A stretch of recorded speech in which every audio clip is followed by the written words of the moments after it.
All right, you heard it on the AMA just the other day that the Piggy Bank is launching on Thursday.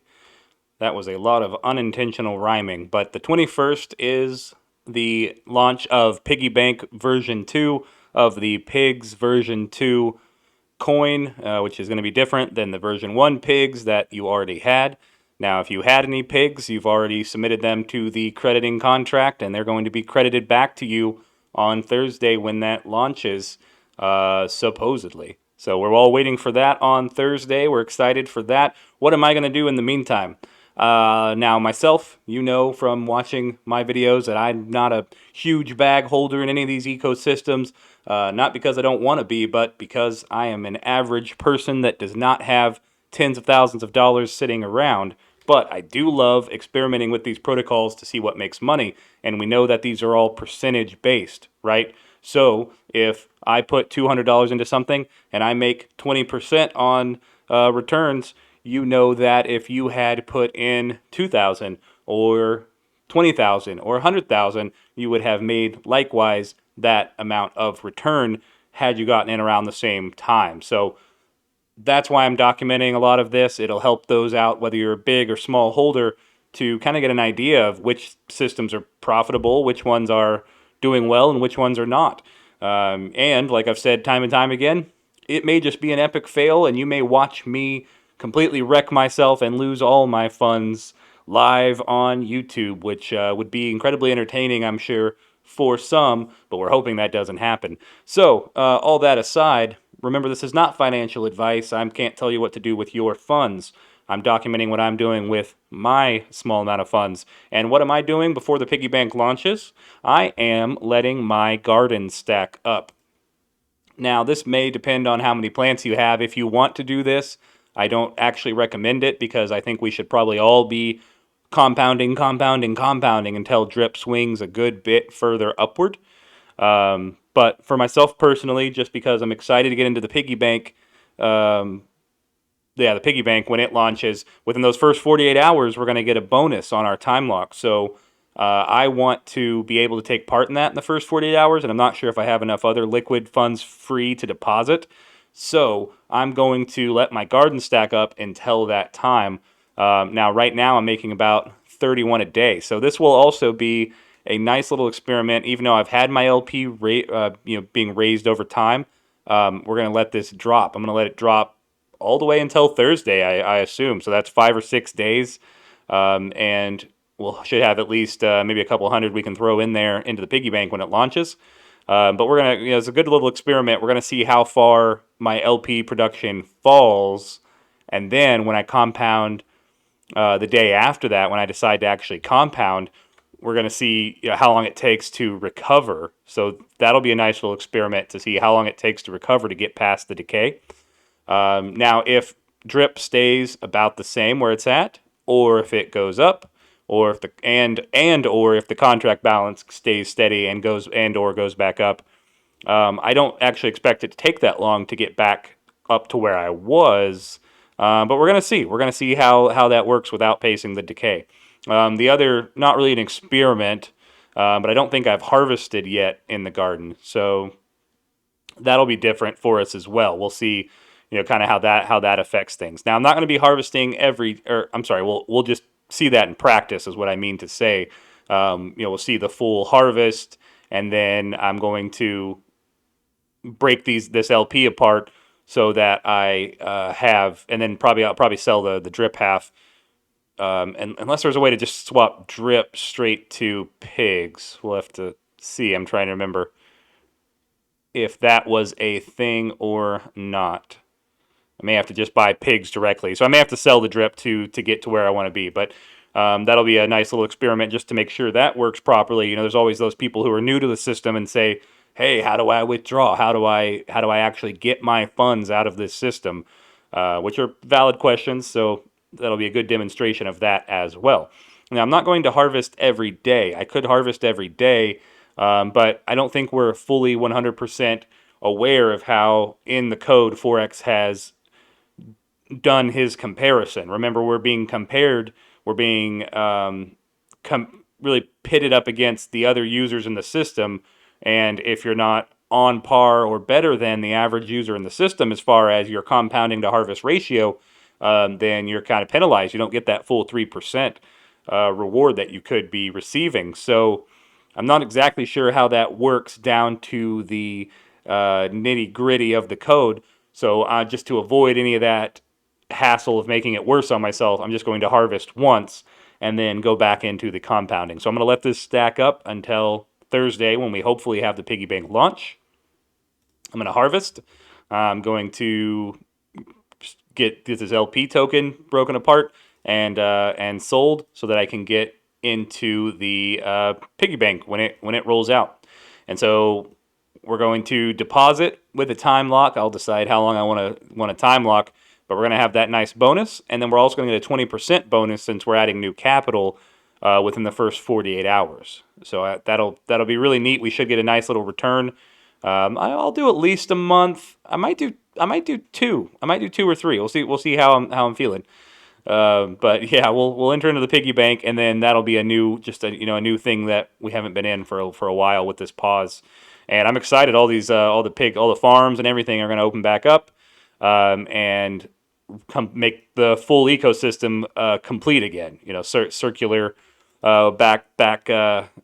Make the circle whole again is what I'm trying to say, where we come from the faucet into the farms, into the piggy bank, into the garden, and then we have funds that we can circle back to the faucet, to our stable base that's going to be making us money for hopefully another number of years to come. It's already run for a year, made a lot of people a lot of money. Even with those wallets maxing out and taking their max out, DRIP did not continue to just plummet. It looks like we've hit a pretty good floor over 30. It may drop a little when people go back into the farms, into the animal farm. We may see it drop again, but this just shows the longevity of the protocol, that it can go this long, come from these humble low prices all the way up, and then come back down and still find some nice flooring to attract new investors. And that's what we want. We want these lower prices. And we want longevity. Those two things can attract new investors because they see, and rightly so, that it's not some type of marketing ploy. They can see, one, that it's lasting, that it's staying around. Two, that there's a good entry price. And that three, it's made other people millions of dollars, lots of money, depending on how much you put in there. So that depends on your return. On the faucet, you get 1% a day.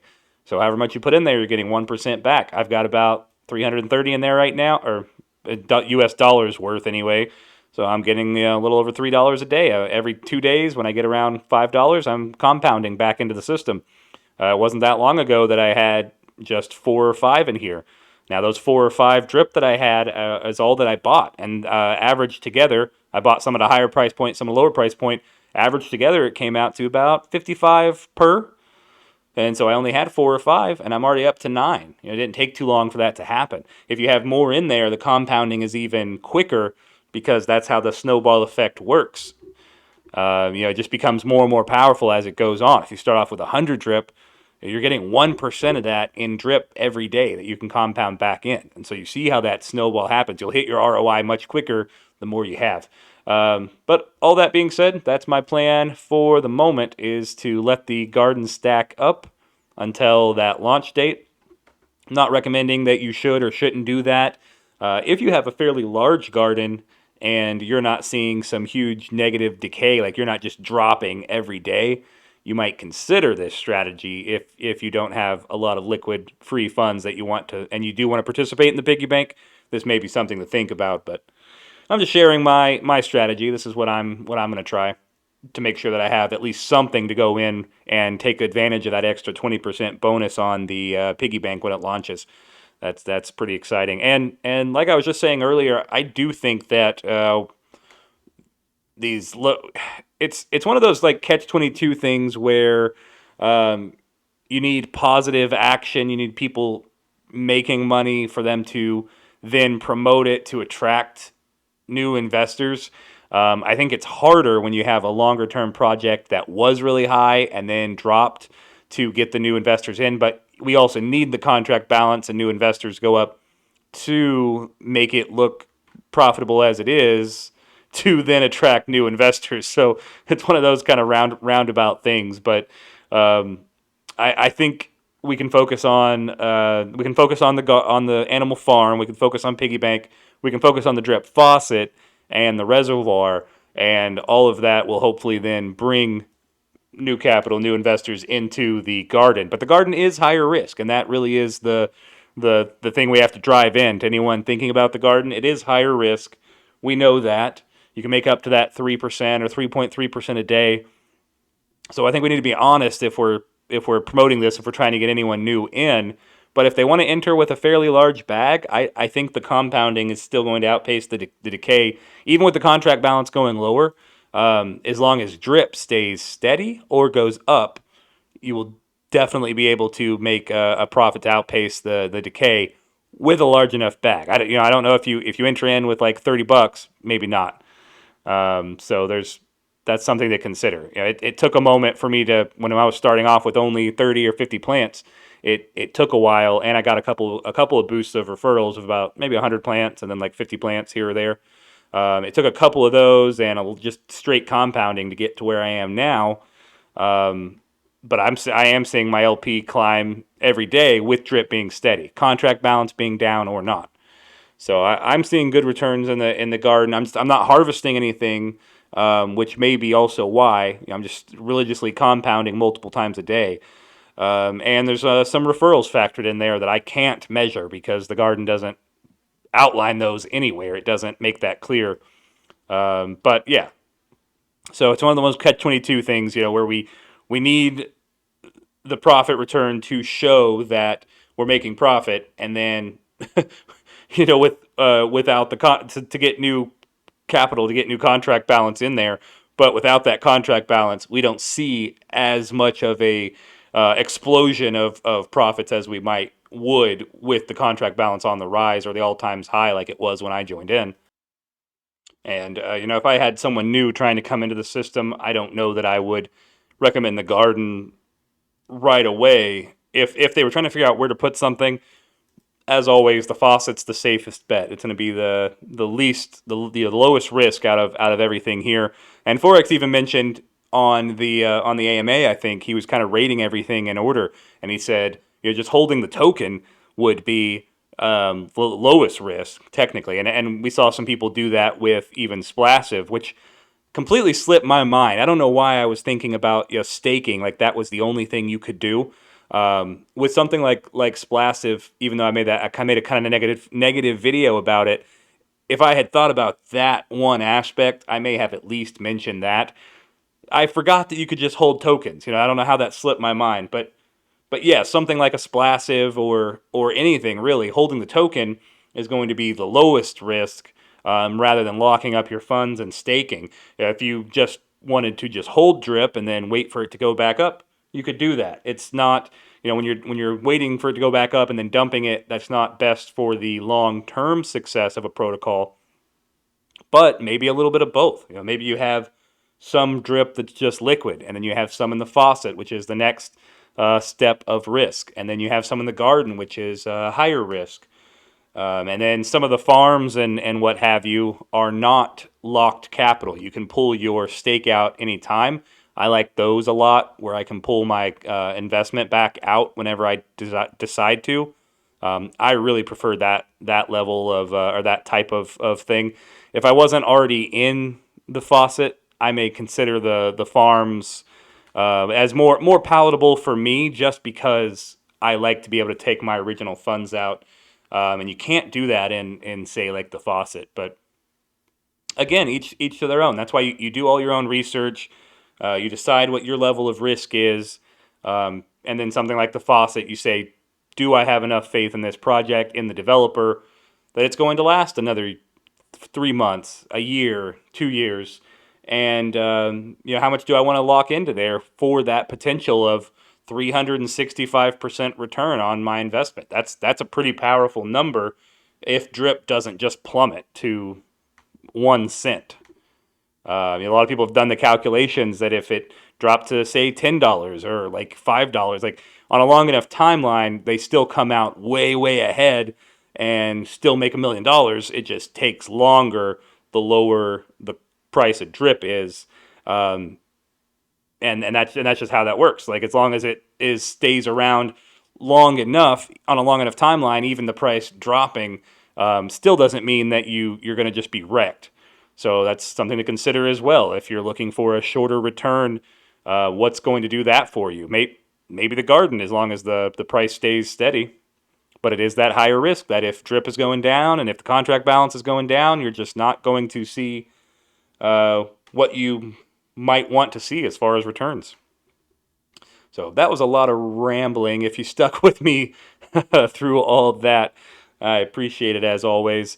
That's my strategy though. That's what I'm going to do for the piggy bank, is just let the garden stack up and then harvest within that first 48 hours, just so I have some liquid to throw into the piggy bank. Thank you guys for watching as always. Join the Telegram. Comment below if you have any thoughts on all of that. And I will catch you guys on the next video. Thanks for watching.